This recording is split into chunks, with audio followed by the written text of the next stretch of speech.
Neocolonialism refers to the continued economic and political dominance of former colonial powers over their former colonies or other countries in the developing world.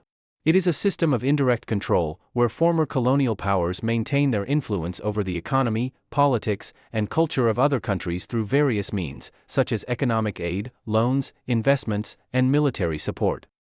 The term neocolonialism was coined by the French philosopher Jean-Paul Sartre.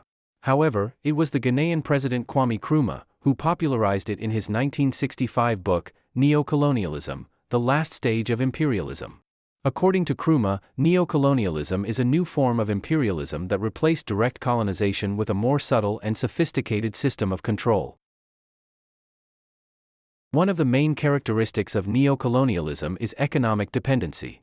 Former colonies are often dependent on their former colonial powers for aid, loans, and investment. This dependence creates a situation where the former colonial powers can dictate the economic policies of these countries, which are often designed to benefit the interests of the former, rather than those of the latter. An example of this would be France's control of the franc currency used by 22 other countries. Critics point out that this resulted in African countries channeling more money to France than they receive in aid, and having no sovereignty over their monetary policies. Another characteristic of neocolonialism is the cultural domination of former colonial powers over their former colonies. This cultural domination is often expressed through the widespread use of the former colonial powers' language, religion, and educational systems. This dominance can lead to a loss of cultural identity and a feeling of inferiority among the local population. One example is America's cultural domination in the Philippines through American English, consumer goods, and media. Still another characteristic of neocolonialism involves political control through various means.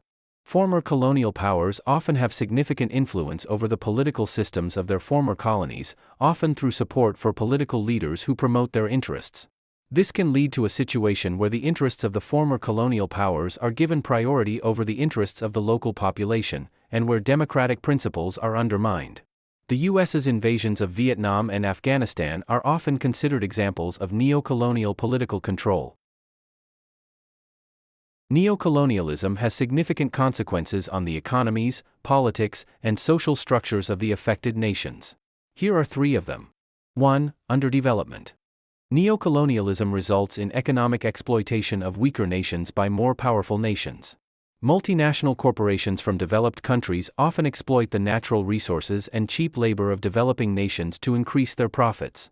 This prevents the latter from developing their own industries and technologies, resulting in their underdevelopment, impoverishment, and continued economic dependence on developed nations. 2. Debt bondage.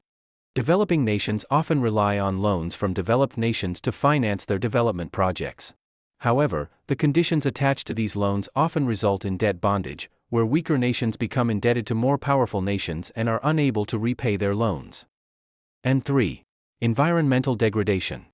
Multinational corporations often engage in environmentally damaging practices in developing nations, resulting in environmental degradation, displacement, and health hazards for the affected communities.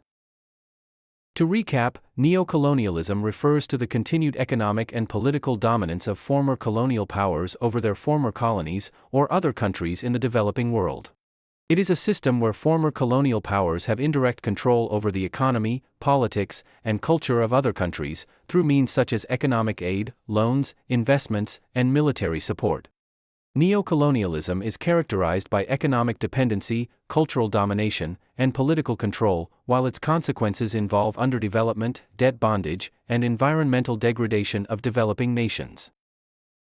If you find this video helpful, please give it a thumbs up, follow us on social media, and subscribe to our channel.